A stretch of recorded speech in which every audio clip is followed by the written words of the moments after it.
Level 0. Negative.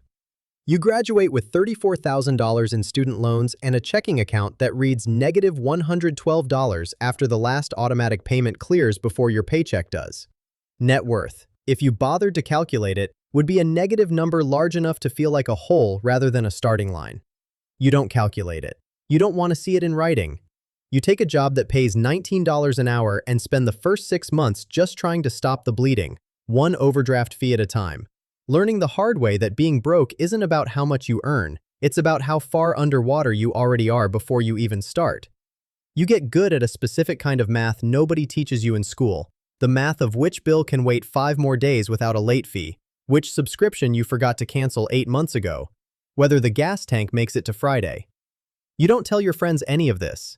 You go out when they go out and quietly do the mental arithmetic under the table, calculating whether the appetizer is worth what it's going to cost you 2 days from now. This is the part nobody puts in the inspirational posts about building wealth from nothing. Before there's a plan, there's just survival, unglamorous and exhausting, and it takes longer than anyone tells you it will. Level 1. $0. You hit zero for the first time in your adult life on an ordinary Tuesday, and it feels, absurdly, like a celebration. Zero means you owe nothing and own nothing, which sounds like failure until you've spent 2 years in negative numbers and understand that zero is actually the first rung of a ladder you didn't know existed. You open a savings account the same week, not because you have anything meaningful to put in it, but because having an account at all feels like proof that the hole is finally closed. You start doing something you never did before, checking your balance, not out of anxiety, but out of something closer to curiosity. You set up a $25 automatic transfer, an amount so small it's almost a joke, but it's the first time money has moved in a direction you chose instead of a direction a bill demanded. You don't tell anyone about the $25. It feels too small to mention and too important to risk jinxing. Level 2. $10,000. It takes 3 years of unglamorous discipline to get here. A used car instead of a financed one, a studio apartment instead of a 1-bedroom, an automatic transfer that runs whether you feel like it or not. $10,000 doesn't buy you anything that changes your life, but it buys you something more valuable, the first taste of choice. You realize, looking at the number, that you could survive a job loss now for a couple of months without panic, and that realization alone changes how you carry yourself through every uncomfortable conversation at work. You notice something subtle shifting in how you negotiate, how you talk to your manager, how you consider a job offer that doesn't feel quite right. You're not desperate the way you were 3 years ago, and desperation, you realize in hindsight, was costing you more than you ever tracked. You start reading about index funds on your lunch break, not because you suddenly understand markets, but because the $10,000 has made the subject feel relevant to your actual life for the first time. Level 3. $100,000. You cross 6 figures in your early 30s, later than you'd hoped, faster than you expected once the compounding actually started pulling its weight. The milestone arrives quietly, buried in a monthly statement you almost don't open. You've learned by now that net worth isn't a straight line, that a bad market month can erase a year of contributions on paper, and that panicking about paper losses is how people turn temporary setbacks into permanent ones. You stop checking the account daily. You start checking it monthly, then quarterly, because you've noticed the checking itself was never actually helping. You also notice a strange new quiet settling into your financial life. The panic that used to accompany every unexpected expense, a car repair, a dental bill, has dulled into mild annoyance instead. 6 figures isn't wealth by any serious definition, but it's enough of a buffer that emergencies stop feeling like emergencies.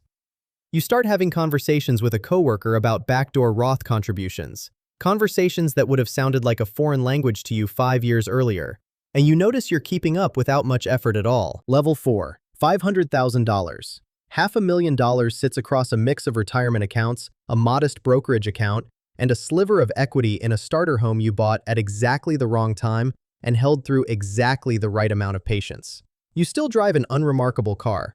You still pack lunch most days. People who know your number, the handful who do, are always slightly surprised because nothing about your visible life matches it. You've started to understand that this gap between what you're worth and what you appear to be worth is not an accident. It's the entire strategy. You start thinking in terms of years instead of months for the first time, Sketching out what 55 might look like, what 65 might look like, running the numbers on a retirement calculator more out of curiosity than urgency. You notice friends your age carrying car payments and credit card balances that dwarf anything you're paying, and you understand, quietly, that the boring choices you made a decade ago are the entire reason the gap exists now. Nobody applauds boring. Boring rarely gets applauded until it's already worked. Level 5. $1 million. 7 figures, and it feels almost anticlimactic, the way most real milestones do, once you've spent a decade imagining the moment instead of just living toward it. You don't buy anything to mark the occasion. You update a spreadsheet you've kept faithfully since your 20s and go about the rest of an ordinary Thursday.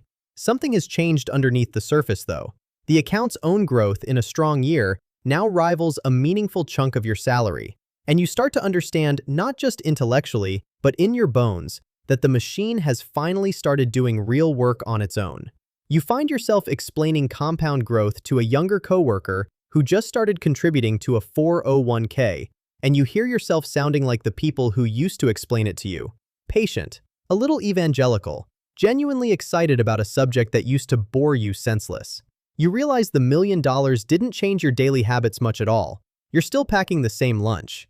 What changed is quieter than that, a kind of settled confidence that shows up in decisions nobody else can see. Level 6. $5 million. You've crossed into territory that requires actual planning, not just automation. A financial advisor you hired 2 years ago flags an estate structure you hadn't considered. You start thinking about taxes differently, not as an annual chore, but as a variable that responds to how assets are held, not just what they're worth.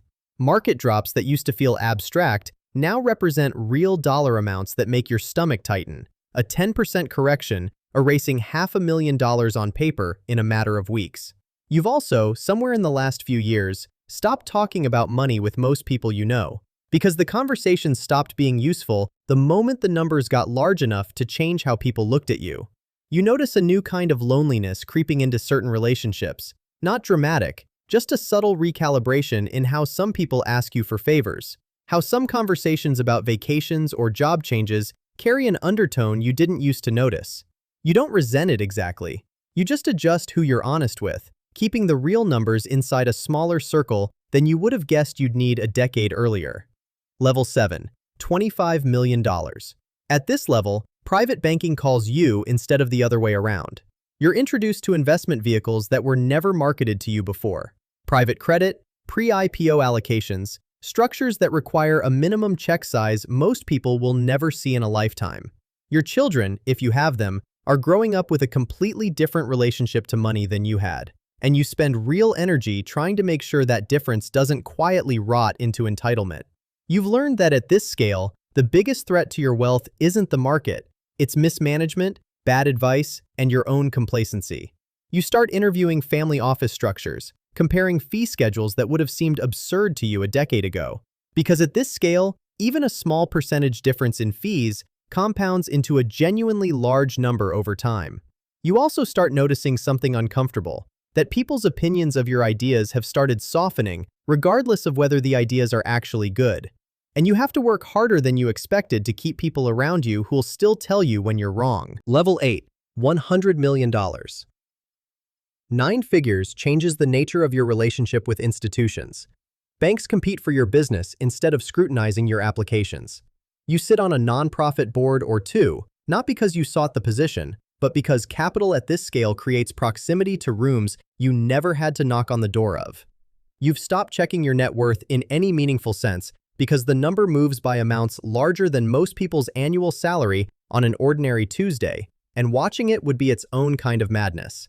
You start to notice that your actual daily decisions, what to eat, where to live, how to spend a Saturday, have almost nothing left to do with the number anymore. The number governs decisions about structures, entities, generational planning, decisions that happen in quarterly meetings rather than daily life. Your actual lifestyle detached from your net worth a long time before you fully admitted it to yourself. Level 9. $500 million. You're no longer really an individual investor. You're a structure, a family office, a set of entities designed to hold, protect, and grow capital across generations rather than years. The decisions you make now aren't really about your own lifestyle anymore, because your lifestyle stopped scaling with your net worth a long time ago. There's only so much a person can spend in a day. What you're actually managing is influence, structural power that compounds in access and relationships as much as it does in dollars. Level 10. $1 billion. 10 figures. $1 billion. The number is almost abstract at this point, more a scoreboard than a resource, because you crossed the threshold of anything you could personally spend a long time ago. Your name might be on a building. Your foundation might outlive you by a century. You think, sometimes, about the version of yourself standing in that negative $112 checking account decades ago, the one who thought zero would feel like an arrival. And you realize that every single threshold along the way felt exactly the same as the one before it. Quiet. Anticlimactic. Just a number that changed while you kept doing the same unglamorous things that got you there in the first place. Somewhere tonight, someone is sitting in a negative bank balance, staring at an overdraft fee, wondering if zero is even possible for someone like them. It is. It always was. They just don't know yet how identical every level past it is going to feel.